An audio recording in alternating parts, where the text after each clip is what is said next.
महाराज श्री द्वारा संचालित कन्या शिक्षित देश सुरक्षित अभियान के अंतर्गत कम से कम 2 बेटियों की शिक्षा में 4,200 रुपए या इससे अधिक सहयोग करने वाले दानवीर भामाशाह भक्तों को महाराज श्री द्वारा संकलित ग्रंथ सनातन कर्म ज्ञान दीप उपहार स्वरूप उनके रजिस्टर्ड पते पर डाक द्वारा भेजा जाएगा। अधिक जानकारी हेतु संपर्क करें।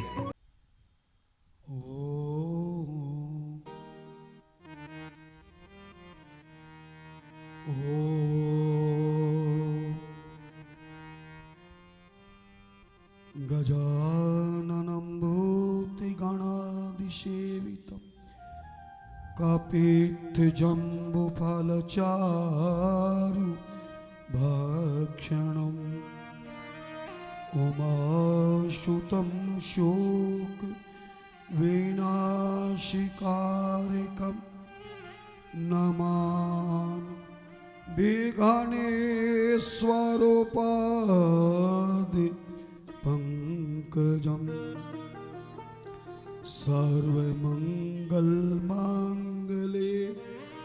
शिवे सर्वार्थ साधिके शरण्ये त्र्यंबके गौरी नारायणी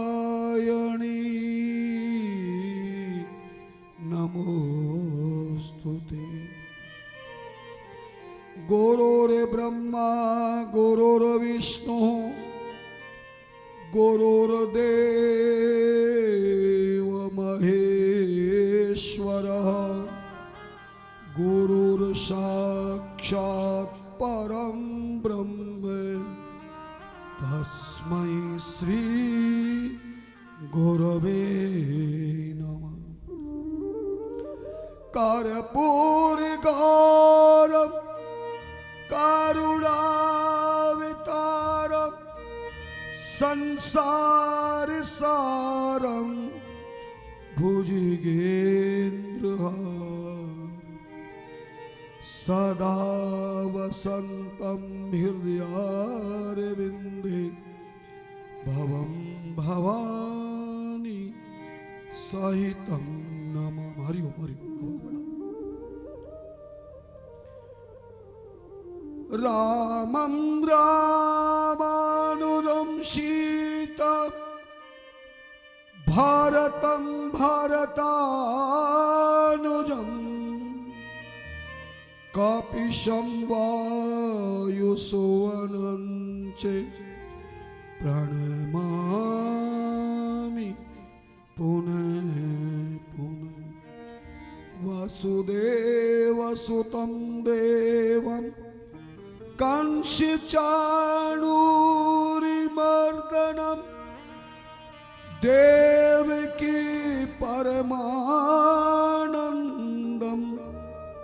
कृष्णं वन्दे जगद्गुरुं कृष्णं वन्दे जगद्गुरुं कृष्णं वन्दे जगद्गुरु। ओम पूर्णमदः पूर्णमिदं पूर्णात् पूर्णमुदच्यते पूर्णस्य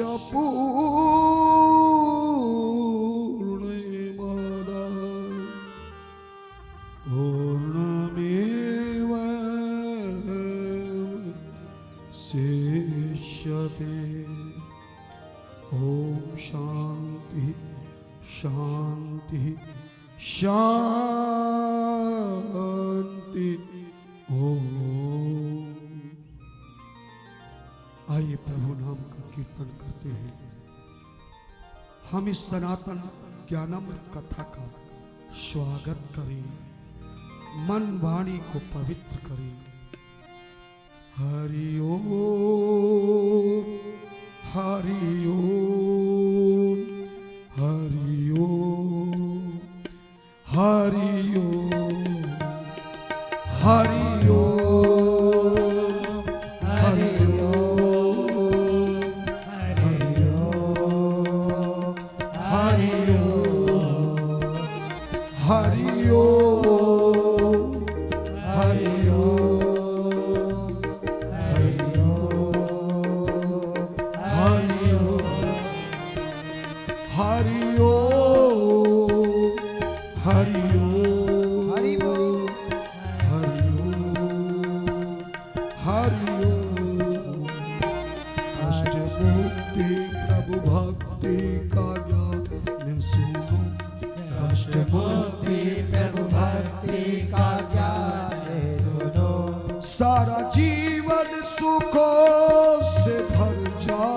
जाएगा, सारा जीवन सुखों से भर जाएगा।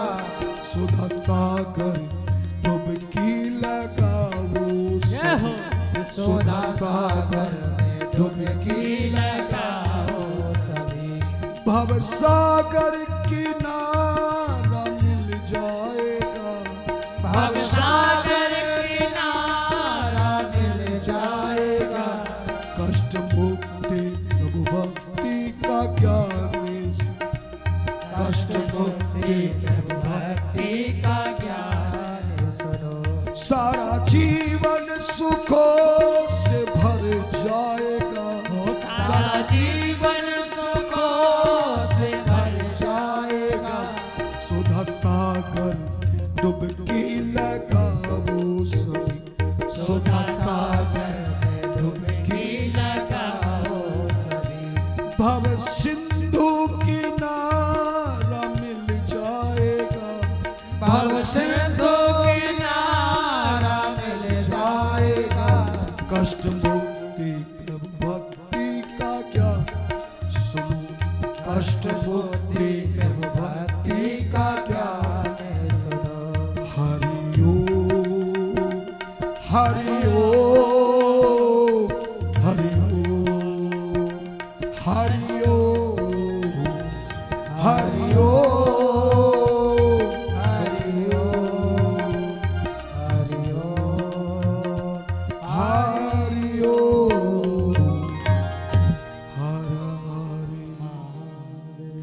हरे हरे, हर हर महादेव। समस्त संत समुदाय, विद्वदाचार्य, समस्त ब्राह्मण समाज के चरणों में विनम्र भाव से नतमस्तक प्रणाम। समस्त प्रेमी भक्त, मेरी माता शक्ति समाज, भक्ति समाज, हरिओम। और समस्त बात को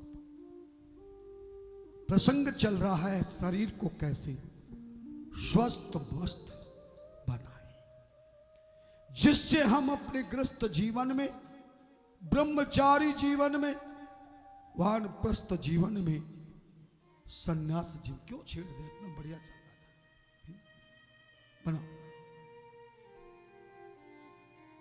धीरे धीरे हम उसी ओर बढ़ रहे हैं। बताया प्रतिदिन शरीर को, इंद्रियों को, नसों को, ब्लड को, बुद्धि को, मन को, हृदय को शक्ति प्रदान करने का एक ही मार्ग है, वह है योग साधना, जिसमें प्राणायाम, सूक्ष्म व्यायाम और व्यायाम की क्रिया बताई गई। प्राणायाम के विषय में हमने आपको जानकारी दी। योग करने से पहले कुछ चीजें दिमाग में अवश्य बना ली। योग भी वही करे जिसका शरीर इन नियमों का पालन कर सकता है। कभी भी हार्ट पेशेंट को ज्यादा प्राणायाम ना करते हुए बहुत कम करना चाहिए। हाई ब्लड प्रेशर वाले को सूक्ष्म व्यायाम बहुत कम करना चाहिए, व्यायाम तो करना ही नहीं चाहिए। प्राणायाम धीरे धीरे करें। देखना, इन चीजों का आप अवश्य ध्यान रखें। रोगी शरीर को किसी योग गुरु की शरण में जाकर, हार्ट पेशेंट को, दिल के मरीज को, या फिर हाई ब्लड शुगर वाले मरीज को, या किसी रोग से ग्रसित मरीज को किसी योग गुरु की शरण में जाकर उसके अनुरूप सीख करके फिर इस योग साधना को प्रारंभ करें। प्राणायाम व्यायाम करें। व्यायाम दो प्रकार के होते हैं, एक सूक्ष्म व्यायाम, एक बलशाली व्यायाम। आपको केवल प्राणायाम और सूक्ष्म व्यायाम भी बहुत है। जिसको पहलवान बनना हो, फिर शरीर में और अच्छी ताकत हो, तो पूर्ण व्यायाम भी कर सकते हैं। पूर्ण व्यायाम करें, लेकिन प्रारंभिकता केवल सूक्ष्म व्यायाम और प्राणायाम से करें। जब आपका शरीर शक्तिशाली हो जाए तो योग गुरु के सानिध्यता में सीख करके ही प्राणायाम व्यायाम करना चाहिए। अपने आप मनमाने ढंग से नहीं करना चाहिए, और अच्छे योग गुरु के सिखाने पर ही, चाहे उसके शिविर में जाकर सीखे, अपने घर बुलाकर सीखे, या टीवी के माध्यम से सीखे। पर आगे बात बताने से पहले एक बात का पूरा ध्यान रखना, आजकल टीवी पर भी नए नए योग गुरु शुरू हो रहे हैं, जिनको योग का पूरा ज्ञान नहीं है, ध्यान नहीं है। स्त्री और पुरुष आपको सोशल मीडिया के माध्यम से अपना यूट्यूब चैनल कमाई का साधन बनाने के लिए आपको इधर उधर की बातें करके योग सिखाते हैं। आप उनकी ओर ना जाएं। केवल सच्चा गुरु, योग गुरु हो, उसी की शरण में जाना चाहिए। और कुछ नियम है योग प्राणायाम व्यायाम करने की। एक एक नियम को ध्यान से लिख ले। प्राणायाम व्यायाम शुद्ध सात्विक निर्मल स्थल पर ही करना चाहिए। कहीं गंदगी हो, बदबू आ रही हो, दूषित वातावरण हो, ऐसी जगह पर कभी भी प्राणायाम व्यायाम नहीं करना चाहिए। क्योंकि प्रदूषण स्थल पर अगर आप प्राणायाम व्यायाम करेंगे तो यही आपको प्राणायाम व्यायाम करने के बाद भी शरीर को रोगी बना देगा। इसलिए दूषित वातावरण कहीं हो, वरना तो अगर आप कमरे में कर रहे हैं, खुली हवा में नहीं कर रहे हैं, किसी कमरे में बैठकर या छोटी जगह में बैठकर कर रहे हैं, जहां पूर्ण रूपेण खुला आसमान ना हो, ढका हुआ आसमान हो, तो आप वहां पर एक शुद्ध गऊ के घी का दीपक जला ले, और कपूर से नहीं अपितु थोड़ी सी अग्नि बनाकर, बाजार में गूगल धूप मिल जाएगी पंसारी की, या लाकर रख ले। अगर गऊ का कंडा मिल जाए, उपला मिल जाए, छाना मिल जाए, जैसे गोबर के गऊ के गोबर का जो सूख कर बनता है, जिससे आग जलाई जाती है, थोड़ा सा टुकड़ा गैस के चूल्हे पे रख के तैयार कर ले, किसी प्लेट में रखकर उसमें गूगल की धुनी कर ले भी। घी के दीपक से और गूगल और कपूर से वातावरण शुद्ध हो जाता है। दूसरी बात, किसी भी योग साधना में, प्राणायाम में खाली जमीन पर नहीं करना चाहिए। चटाई बिछाएं, अगर कम्बल का आसन मिल जाए तो बहुत ही अच्छा है। जिस पर योग कर रहे हैं वो केवल जमीन गड़ने वाला बिल्कुल पतला नहीं होना चाहिए, ऐसा होना चाहिए जिससे आपके शरीर में पृथ्वी की ओर से किसी प्रकार की तकलीफ ना हो। इसलिए आप ऐसी चटाई या दरी या फिर आसन आप बिछाकर ही आप ये योग प्राणायाम करें, व्यायाम करें।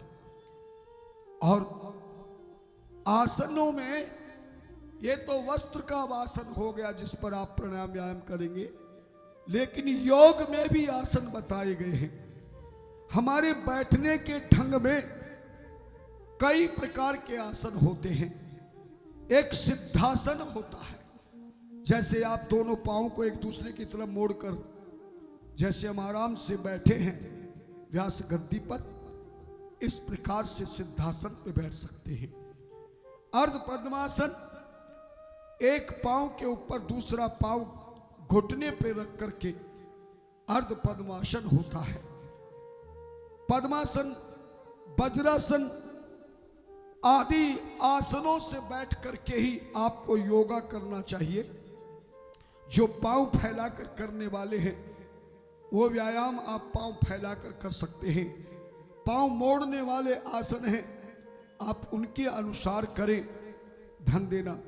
और एक महत्वपूर्ण बात है, कभी भी व्यायाम प्राणायाम करें तो मुख से कभी भी श्वास नहीं लेना चाहिए। मुख हमेशा बंद रखना चाहिए। केवल नाक से श्वास चले। नाक से श्वास लेकर ही आप योगासन करें, प्राणायाम करें, व्यायाम करें। नाक से ही श्वास ले और मुख को हमेशा बंद रखें। तीसरी बात, कभी भी योग आसन करने के समय, प्राणायाम व्यायाम करते समय कभी भी पेट भरा नहीं होना चाहिए। खाली पेट से ही योग, प्राणायाम, व्यायाम, सूक्ष्म व्यायाम आदि करते हैं। इसलिए प्रातः काल आप जल तो पिए, गर्म जल पिए, और स्नान के पहले भी आप योग आसन कर सकते हैं और स्नान के बाद भी कर सकते हैं। ध्यान देना। अगर सायंकाल कोई योगा आसन करता है सायंकाल के समय, तो कम से कम 4-5 घंटे पहले भोजन किया होना चाहिए, चाय नाश्ता किया होना चाहिए। यानी खाने के बाद कम से कम 4 घंटे के बाद ही, 5 घंटे के बाद ही योग आसन करना चाहिए। और हमेशा सोच मलमूत्र त्याग करके ही योगासन करना चाहिए। पेट में गड़बड़ हो, हमारे मलमूत्र को रोक करके हम अगर आसन करेंगे तो आपकी किडनी आदि अनेक शरीर के यंत्र खराब हो जाएंगे। मलमूत्र त्याग कर स्वच्छ होकर के, शुद्ध होकर के आप आसन करें। हमेशा योग आसन उत्तर दिशा की ओर मुख करके करना चाहिए। उत्तर दिशा कैसे मालूम करेंगे? हमने शिव पुराण में आपको बताया था। सुबह सुबह जहां भी आपको आसन करना है, प्राणायाम योगा करना है, उस स्थान पे खड़े होकर सुबह सुबह सूरज जिधर निकलता है उधर अपना मुख करके खड़े हो जाएं और दोनों हाथ अपने फैला लें। सूरज उगने वाली दिशा में खड़े होकर दोनों हाथ फैलाकर आप ध्यान रखें, सामने वाली दिशा पूर्व दिशा है, पीठ पीछे की दिशा पश्चिम दिशा है, सीधे दाएं हाथ राइट हैंड की ओर दक्षिण दिशा है और उल्टे हाथ की ओर उत्तर दिशा कहलाती है। इस तरह से आप दिशा का व्यायाम योग आसन करने से, शुरुआत करने से पहले दिशा का भी ज्ञान रखें। उत्तर दिशा में मुख करके बैठकर या खड़े होकर योग आसन करने पर हमें अन्य दिशाओं की बजाय उत्तर दिशा में पूर्ण शक्ति प्राप्त होती है। ध्यान देना। प्रातः काल ज्यादा समय तक आप योग आसन प्राणायाम कर सकते हैं, लेकिन सायंकाल के समय में ज्यादा देर तक ना करें। और किसी भी आसन की एक सीमा होती है, किसी भी प्राणायाम की, व्यायाम की एक सीमा होती है।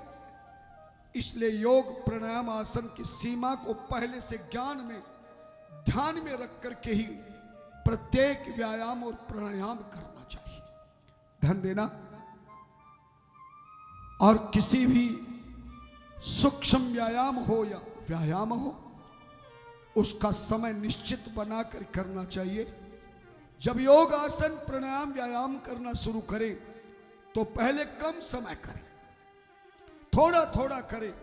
कई बार लोग शुरुआत करते हैं तो चाव के मारे ज्यादा कर जाते हैं, और जब दूसरे दिन उसका शरीर अकड़ने लग जाता है, दर्द होता है, फिर वो छोड़ देता है।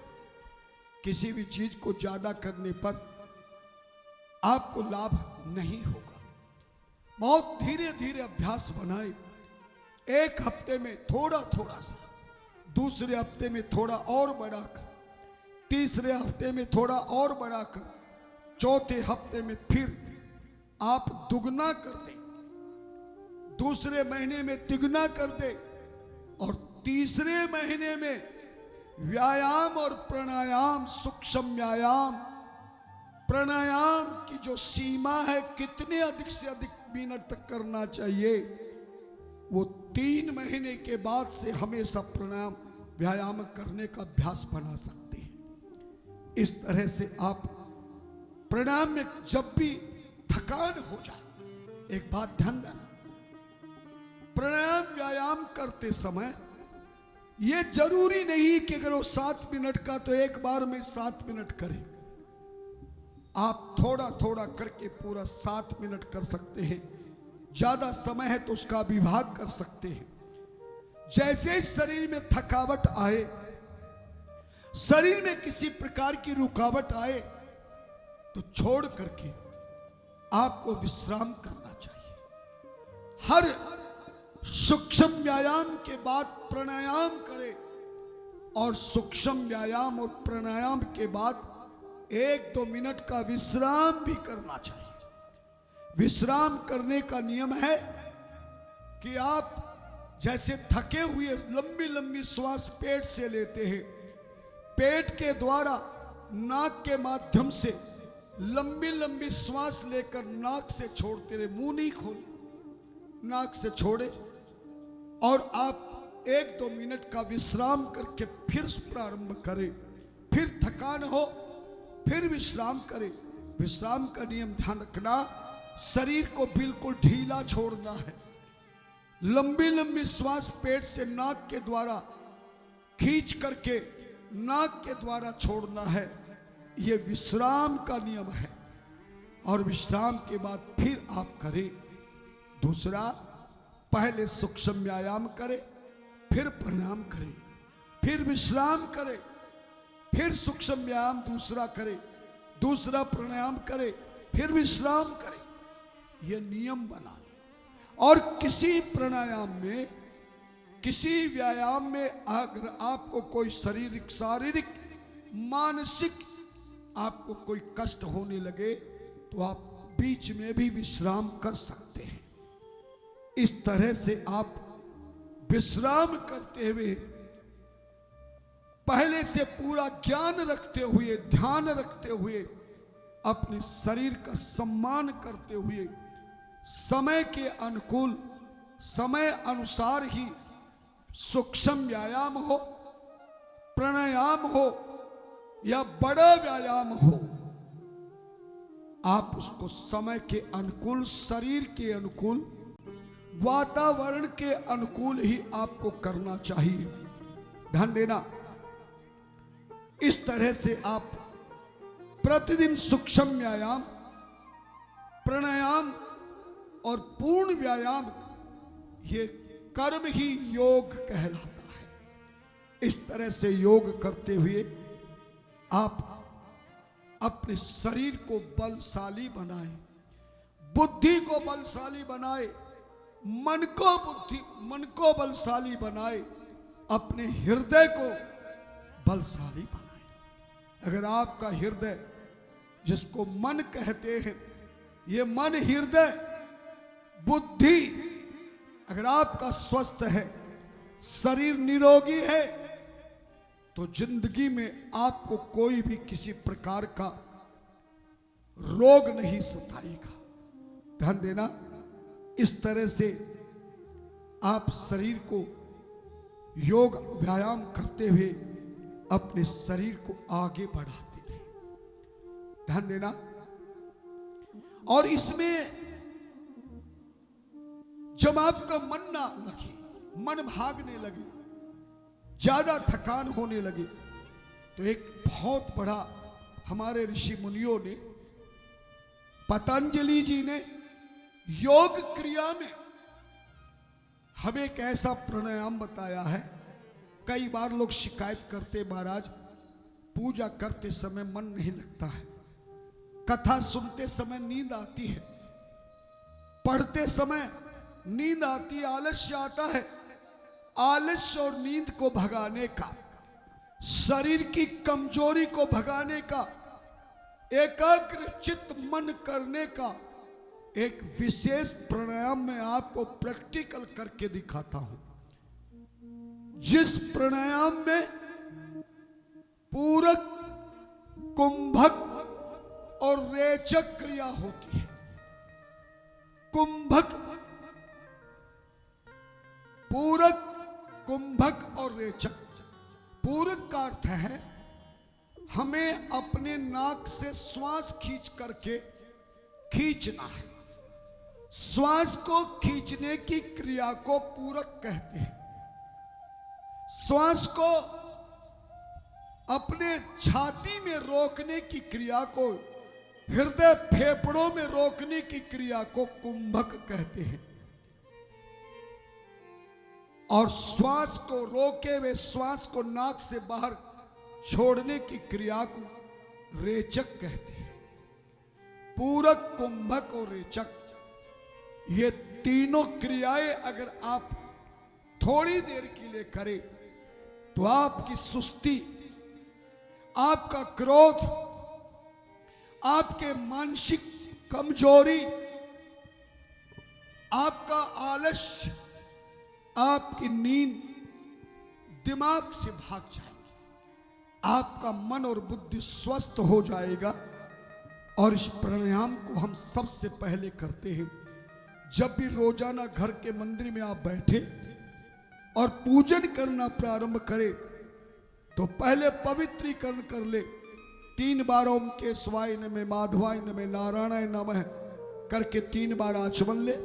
दाहिने हाथ से बाएं हाथ से जल डाले दाहिनी हथेली में और 3 बार प्रणाम करे। फिर हाथ धो ले। कभी भी झूठे हाथ जल से धोना हो तो बाएं अपने शरीर के बाईं ओर, या वास वैसिन हो तो वास वैसिन में डालना चाहिए। पूजा करते समय बाईं ओर हाथ धो के धुला हुआ जल गिरना चाहिए, ध्यान देना। और उसके बाद शरीर पर जल डाल करके पवित्रीकरण कर ले। फिर थोड़ा आसन पे जल डाल करके पवित्रीकरण कर ले। अब पूजा प्रारंभ करने से पहले सबसे पहले ऊपरी बाह्य शरीर तो जल से पवित्र हो गया, लेकिन मानसिक मन बुद्धि को पवित्र करते हुए हमारी कमजोरी, हमारा आलस, हमारी निद्रा को भगाने के लिए प्राणायाम करें।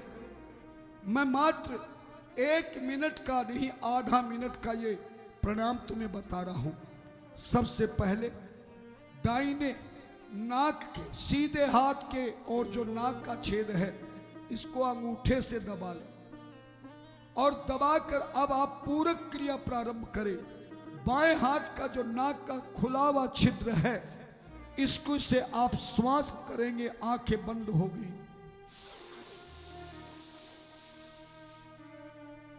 जब श्वास पूरा छाती में भर जाए फिर दोनों अंगुलियों से, अंगूठे से सीधे हाथ की ओर के नाक का छिद्र, मध्यमा और अनामिके से बाएं हाथ का छिद्र जिससे हमने श्वास खींचा है, इसको बंद करके थोड़ी देर के लिए नाक, दोनों नाकों के छेद को बंद करके श्वास को रोके, जिसको हमारे यहां पूरक कुंभक कहा गया है।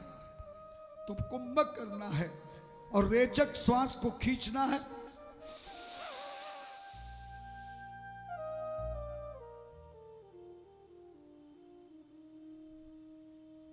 ये कुंभक क्रिया है। नाक से हमने श्वास को रोक रखा है, छाती में हमारा श्वास रुका हुआ है, ये कुंभक कहलाता है। और अब दूसरा, अगलियों वाले नाक के छेद को बंद करके अंगूठे को ऊपर करके श्वास को बाहर छोड़ना है, ये रेचक कहलाता है। फिर दोबारा एक बार और करें, जिधर से श्वास छोड़ा है दाएं नाक से फिर श्वास खींचे अंगूठे से बंद करके श्वास को छाती में रोके, पेट में नहीं जाना चाहिए, छाती में श्वास को रोककर फिर उल्टे नाक की छेद के दोनों उंगलियों को उठाकर श्वास को छोड़ देना है।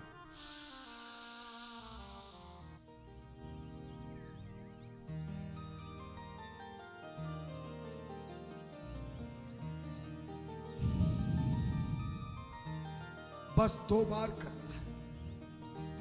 मैं एक बार फिर करके दिखा रहा हूं, समझा दिया, अब करके दिखा रहा हूं।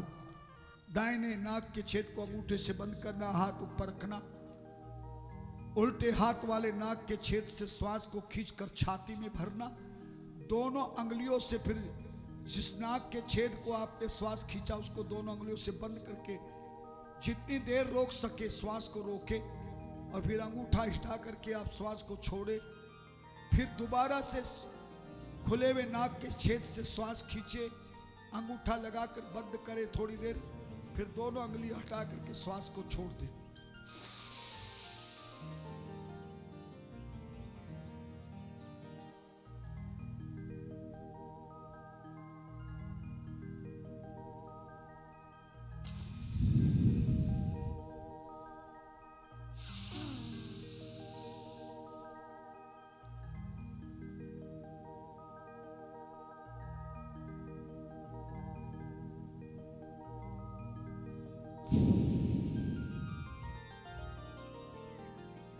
ये पूरक, कुंभक और रेचक प्राणायाम कहलाता है। ये प्राणायाम आप करें और इस प्राणायाम को करने के बाद ही आप कोई भी पूजा पाठ, जप तप, यज्ञ, हवन, अनुष्ठान, आराधना, साधना करना प्रारंभ करें। जब जब भी आलस्य आए, जब जब भी हमारा मन गलत रास्ते की ओर भागने लगे, हमारा मन उदास हो जाए, चिंता में भर जाए, टेंशन हो जाए, या फिर आलस्य आने लग जाए, या बिना कारण किसी कार्य में नींद आने लगे, तो यही पूरक, कुंभक और रेचक आप प्राणायाम करने के बाद भी बीच में भी कर सकते। मान लो कोई पाठ कर रहे हैं या माला जाप किया है, माला पूरी होने पर माला को दोबारा रख दे, या माला से पहले, जाप करने से पहले आप पूरक, कुंभक और रेचक प्राणायाम करें। किसी भी धर्म कार्य में, सामाजिक कार्य में, जब जब भी शरीर आपका स्थिर हो जाए, आलस्य आए, मन भागने लगे, बुद्धि काम ना करे, क्रोध ज्यादा आए, ये आप करके ही उस कार्य को प्राणायाम करना चाहिए। इसी तरह हमारे यहां 5 प्राणायाम मुख्य माने गए हैं। आपको ज्यादा करने की आवश्यकता नहीं। हालांकि योग गुरु तो 84 प्रकार के आपको व्यायाम और प्राणायाम बता सकते हैं, लेकिन मैंने जो जीवन में सीखा है कि मात्र 5 प्राणायाम करने मात्र से ही, आप सूक्ष्म व्यायाम करने मात्र से ही आप अपने शरीर को स्वस्थ मस्त रख सकते हैं, जिसमें योग विद्या के अनुरूप, योगाचार्य के अनुसार पहला प्राणायाम है भस्त्रिका प्राणायाम। भस्त्रिका प्राणायाम आप कैसे करेंगे बता देते हैं हम। भस्त्रिका प्राणायाम में आपको ये दोनों हाथ सीधी कमर करके, सिर सीधा करके, और ये अंगूठे के इस जड़ में पहली अंगुली को जोर से दबाकर सीधा हाथ करके अपने घुटनों पर आप टेक लेंगे। सीधी कमर करें, और सीधी कमर करने के बाद दोनों नाक के छेदों से श्वास को छाती में भरे। कमर सीधी होनी चाहिए, सिर सीधा होना चाहिए, हमारी जो अंगुली है वो अंगूठे के अंदर होनी चाहिए, और झुकना नहीं है, आपको श्वास भरना छोड़ना है। ये भस्त्रिका प्राणायाम है।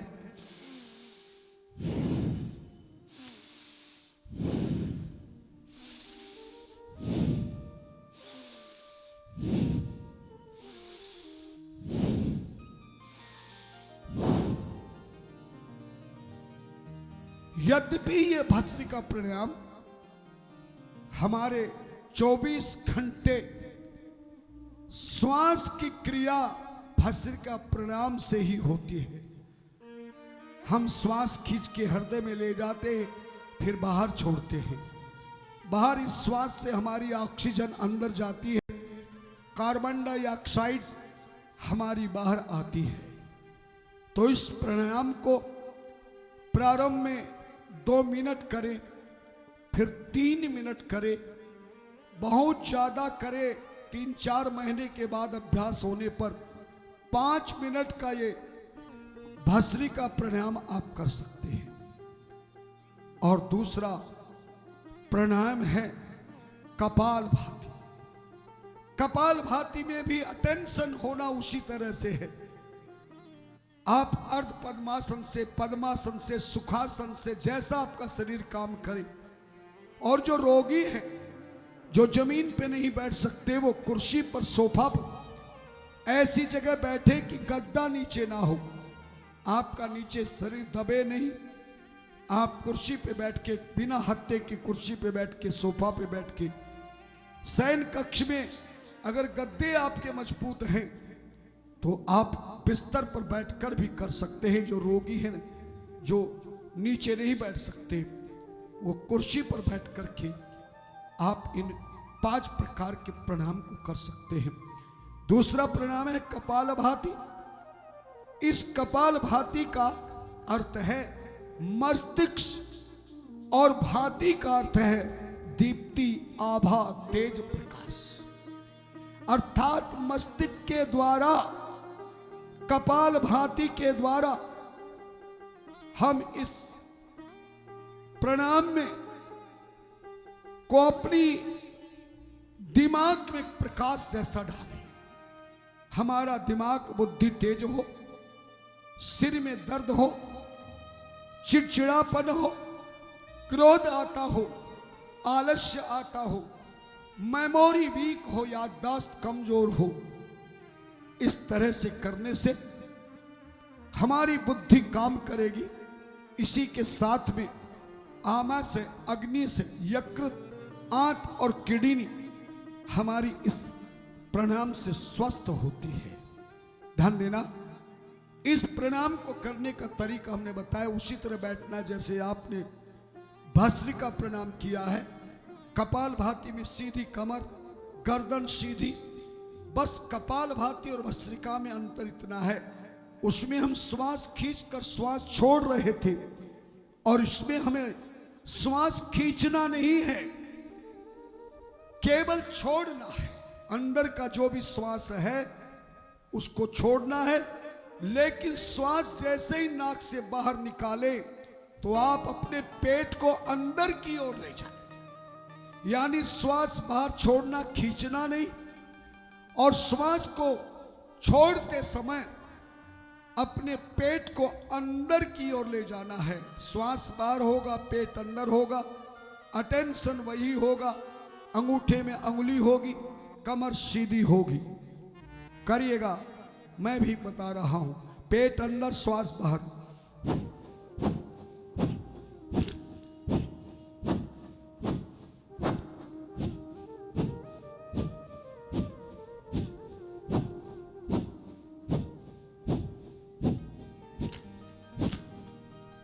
ये श्वास बाहर करते हुए पेट अंदर करे। ये आप प्रारंभ क्रिया में 1 मिनट का करें। 2 हफ्ते के बाद आप इसे गिनती में भी कर सकते। शुरू में 3 बार करें, फिर धीरे धीरे अभ्यास हो जाए तो 21 बार करें गिनती से, या फिर पूर्ण अभ्यास होने पर 10 मिनट तक इस कपालभाति को किया जा सकता है। ध्यान देना, यह सब प्रकार की नुकसान रहित प्राणायाम है। इसको कम या ज्यादा करने पर नुकसान नहीं होगा। इस प्राणायाम के करने पर हमारा जो मन चंचल हो गया है, उस मन को ठीक करने के लिए हमारा भाव है, हमने बताया इस तरह से दूसरा प्राणायाम हो गया। तीसरा प्राणायाम जो हम करते हैं, तीसरा प्राणायाम कहलाता है अनुलोम विलोम। अनुलोम विलोम में कुछ क्रिया अलग है, अर्थात अनुलोम विलोम में एक जो हमने पूरक कुंभक रेचक बताया था, उसमें हमें कुंभक क्रिया को छोड़ देना है, केवल पूरक और रेचक करना है। एक नाक के छिद्र से श्वास को खींचना है और जिस नाक से हमने श्वास खींचा उसको अंगुलियों से बाएं तरफ के नाक के छिद्र को 2 अंगुलियों से अनामिका मध्यमा से और दाहिने नाक के छिद्र को अंगूठे से दबाना है। एक तरफ खींचकर दूसरी जिससे खींचा गया उसको दबाना है, जो बंद है उससे छोड़ना है, जिससे छोड़ना है उससे खींचना है, फिर दबाना है, जिसको दबाया उसको छोड़ना है। एक नाक के छेद से हम श्वास को खींचे, खींचने वाले क्षेत्र को हम बंद करें, बंद वाले क्षेत्र से श्वास को छोड़े। बार बार इस क्रिया को ही अनुलोम विलोम कहते हैं। कमर सीधी होगी, सिर सीधा होगा, आंखें बंद भी कर देंगे तो बहुत अच्छा रहेगा। दोनों हाथों की अंगुलियां इस पे लगकर किस तरह चलेंगी और एक हाथ से दाहिना हाथ हमारा इसका काम करेगा। एक बार आप अगर इस कपालभाति क्रिया को कर लेते हैं,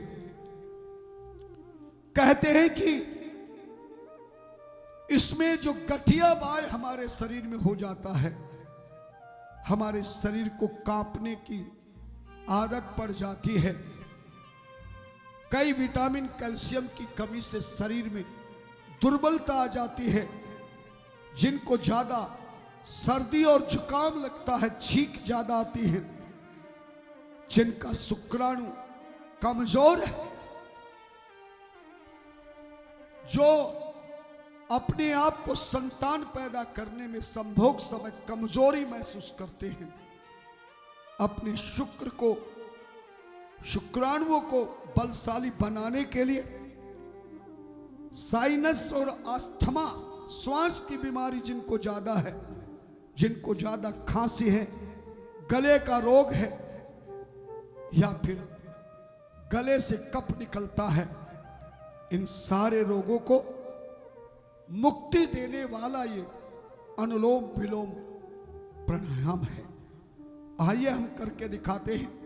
आप प्रारंभ में दाहिने हाथ के अंगूठे से दाहिने नाक को आप दबाएं और बाएं नाक से श्वास खींच करके इन दोनों अंगुलियों से उसको दबाकर अंगूठा ऊपर हटाकर, हाथ नाक के सामने नहीं होना चाहिए।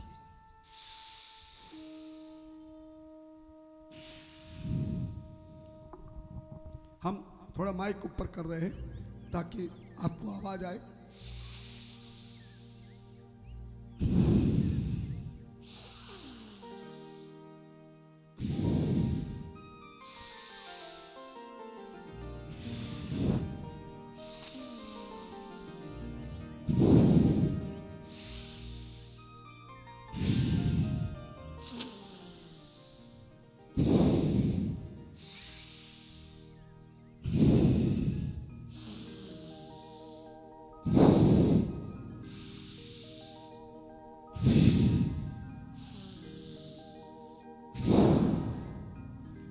ये अनुलोम विलोम क्रिया है।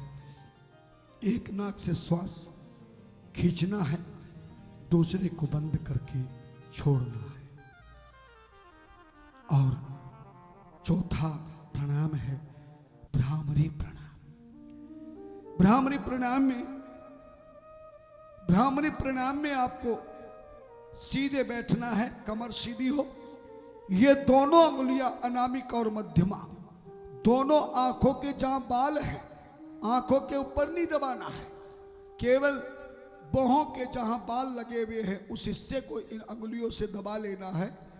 ये जो पहली अंगुली है इसको ललाट पे रखना है, अंगूठों से दोनों कान बंद करना है और दोनों कान बंद करके आपको सीधा कमर, सिर सीधा, दोनों अंगुलियों से दोनों आंखों की भौं को दबाना, पहली अंगुली को ललाट पे रखना, अंगूठे से दोनों कानों के छिद्रों को बंद करना और फिर श्वास खींच करके छाती में भरना। प्राणायाम के समय में कभी भी श्वास पेट में नहीं जाना चाहिए और ना ही पेट से खींचना चाहिए।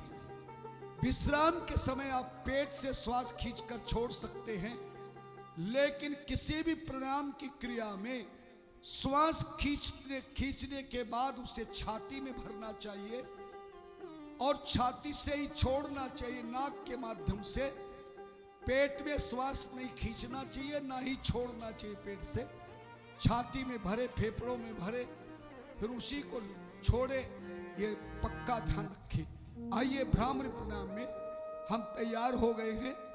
दोनों अंगुलियों को हमने आंखों की भौं में लगा लिया है। पहली उंगली हमारे ललाट पर है और अंगूठे से हमने दोनों कान बंद कर दिए हैं।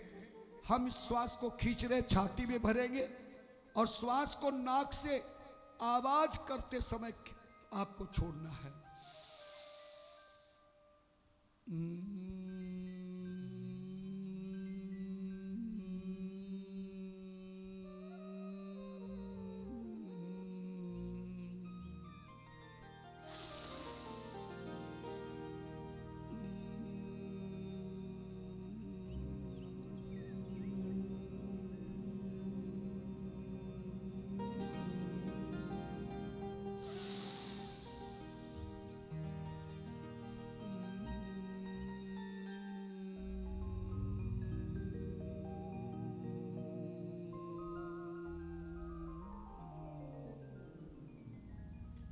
धीरे धीरे आँख खोलना है आराम से। और ये चौथा प्राणायाम हमारा हो गया है और चौथा प्राणायाम करके आंखें मल ले और अंतिम में आप सीधी कमर करके ज्ञान मुद्रा बनाएं। अंगूठे पे पहली उंगली को दबा के रखें और ज्ञान मुद्रा बनाकर श्वास को दोनों नाकों से खींचकर ओम का उच्चारण, आधा ओम और आधा मैं, ऐसा करके श्वास को छोड़े।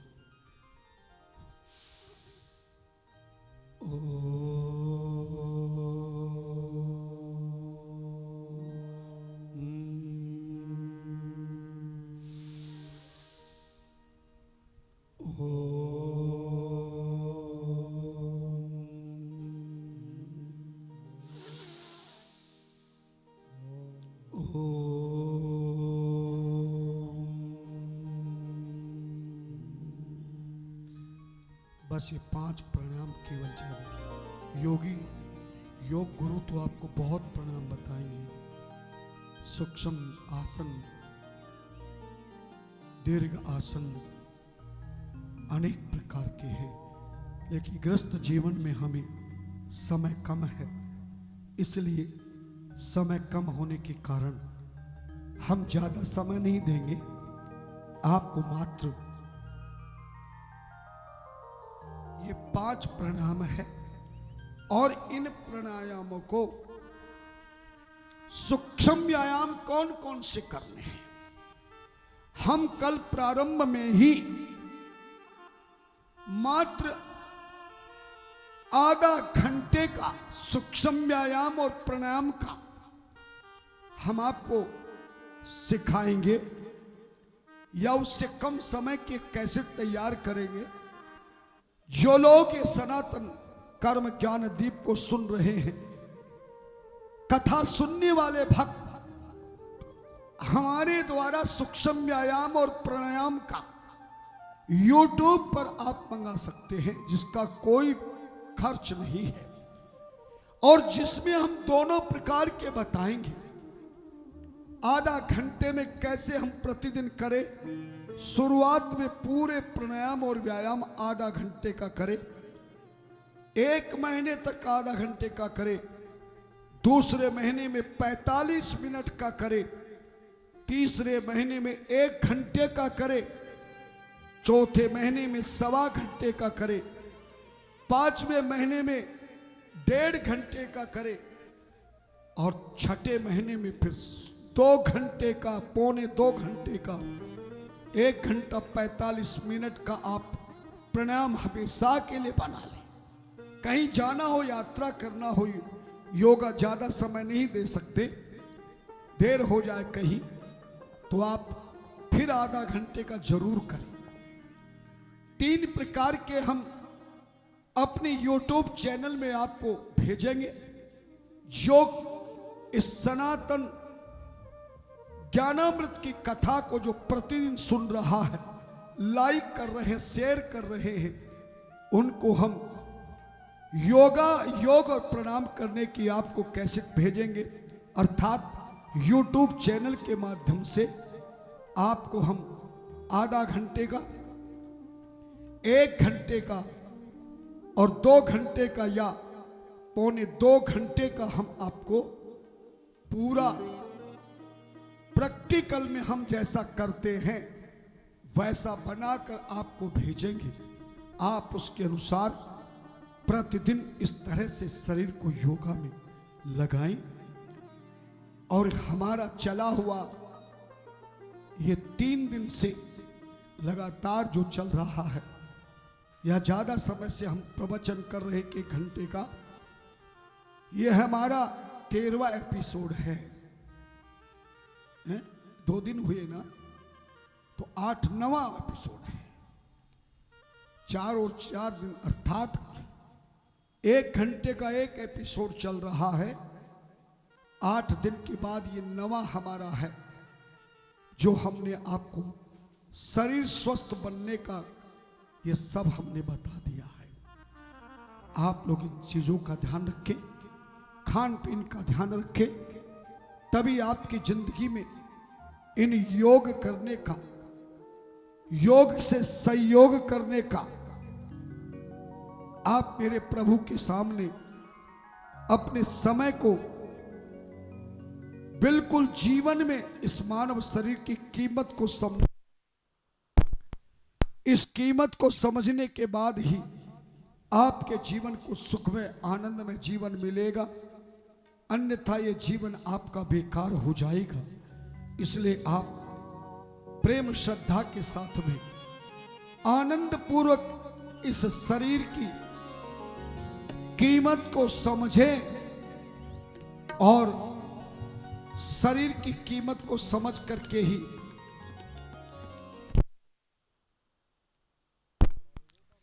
अपने जीवन को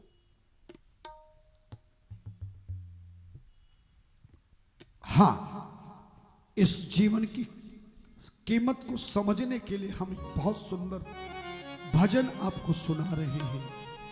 आप पूरा ध्यान देकर इस भजन पर ध्यान दें और पूर्ण आनंद प्राप्त करें।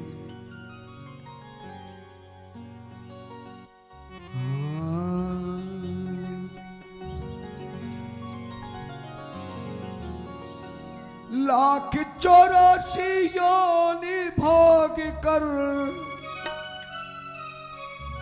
लाख 84 योनि भोग कर, तब चोलाई निशान मिले, पर मजा तो जब है इस चोले का हमको श्री भगवान मिले। मजा तो जब है इस चोले का हमको श्री भगवान मिले।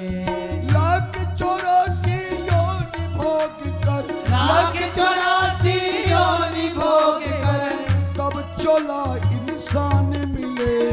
मजा तो जब है इस चोले का हमको सीताराम मिले।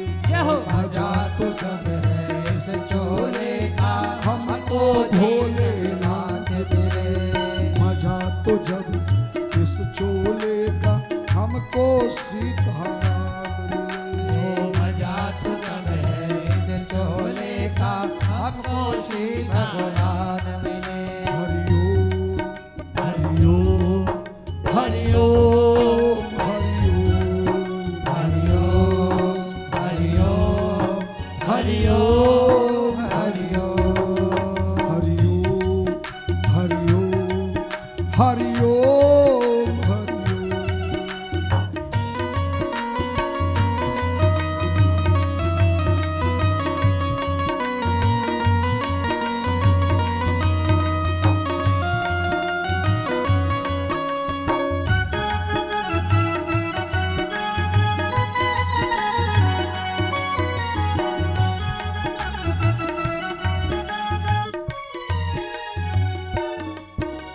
सोचने की बुद्धि दी जिसने हाथ काम करने को, हाथ काम करने को, हाथ काम करने को, सोचने की बुद्धि दी जिसने हाथ काम करने को, हाथ काम करने को, हाथ काम करने को, पैरों के चलने की शक्ति, मुंह है पेट भरने को, मुंह है पेट भरने को, मुंह है पेट भरने को, श्वास श्वास दिए हैं जीवन को, बुराइयों से डरने को, बुराइयों से डरने को, बुराइयों से डरने को, मिलन अरबों खरबों से भाई, मिलन अरबों खरबों से, हाथ नाकी और कान मिले, मजा तो जब है इस चोले का, हमको सीताराम मिले। हो मजा तो है इस चोले का, हमको सीताराम मिले। मजा तो जब है इस चोले का, हमको राधा श्याम मिले। मजा तो है इस चोले का, हमको राधा श्याम मिले। हरि ओम हरि ओम हरि ओम हरि ओम। हरि ओम हरि ओम हरि ओम हरि ओम। धन्यना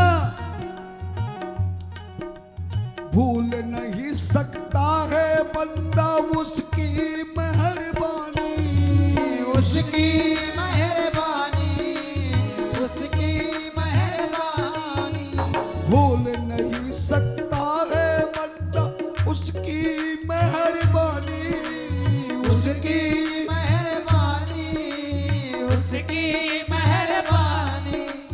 दिन और रात के सूरज चंदा मधुर पवन और पानी, मधुर पवन और पानी, मधुर पवन और पानी, हर जर्रे में उसकी कुदरत देती नूर नूरानी, देती नूर नूरानी, देती नूर नूरानी।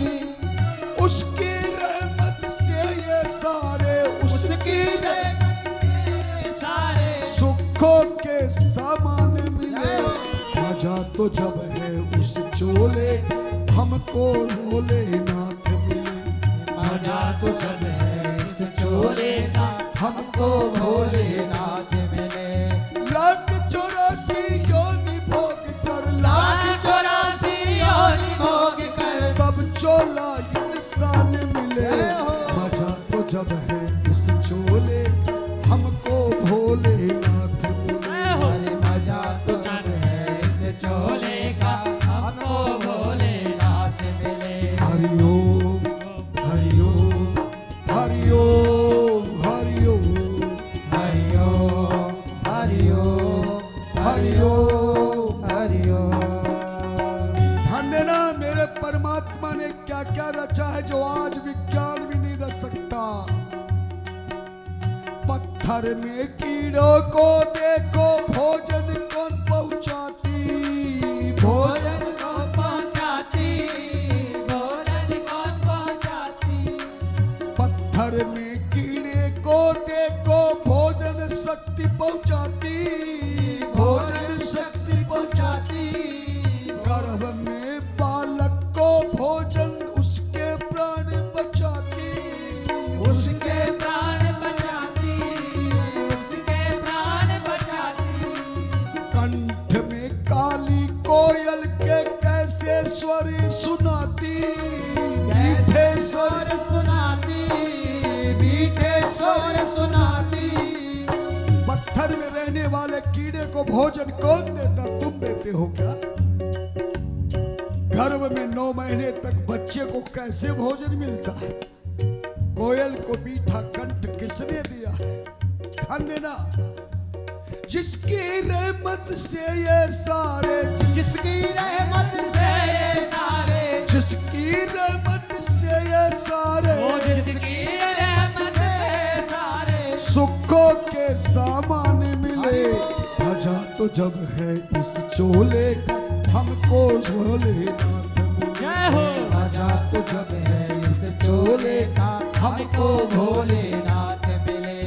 लाख 84 योनि भोग कर, लाख 84 योनि भोग कर, चोला ये इंसान मिले। मजा तो जब है इस चोले, हमको श्री भगवान मिले। मजा तो जब है इस चोले का, हमको श्री भगवान मिले। हरिओम हरिओम हरिओम हरिओम हरिओम हरिओम हरिओम हरिओम। ध्यान देना, प्राणों के चलने की ज्योति पल पल देने वाला, पल पल देने वाला, पल पल देने वाला, पल पल देने वाला। भले बुरे हर जन प्राणी को ज्ञान सुख देने वाला, ज्ञानी को देने वाला, ज्ञान को देने वाला। देवी दास चीटी से हाथी का है वो रखवाला, का है वो रखवाला, का है वो रखवाला। सन तो जब है राम स्वयं भी, में राम स्वयं भी, हाथ धनुष और बाण मिले। मजा तो जब है इस चोले का, हमको श्री भगवान मिले। मजा तो जब है इस चोले का, हमको श्री भगवान मिले। हरिओम हरिओम हरिओम हरिओम हरिओम हरिओम हरिओम हरिओम हरिओम हरिओम हरिओम हरिओम। सर्वे भवन्तु सुखिनः, सर्वे सन्तु निरामयाः, सर्वे भद्राणि पश्यन्तु, मा कश्चित् दुःख भाग् भवेत्। ओम शांति शांति शांति। ओम। महाराज श्री द्वारा संचालित कन्या शिक्षित देश सुरक्षित अभियान के अंतर्गत कम से कम 2 बेटियों की शिक्षा में 4,200 रुपए या इससे अधिक सहयोग करने वाले दानवीर भामाशाह भक्तों को महाराज श्री द्वारा संकलित ग्रंथ सनातन कर्म ज्ञान दीप उपहार स्वरूप उनके रजिस्टर्ड पते पर डाक द्वारा भेजा जाएगा। अधिक जानकारी हेतु संपर्क करें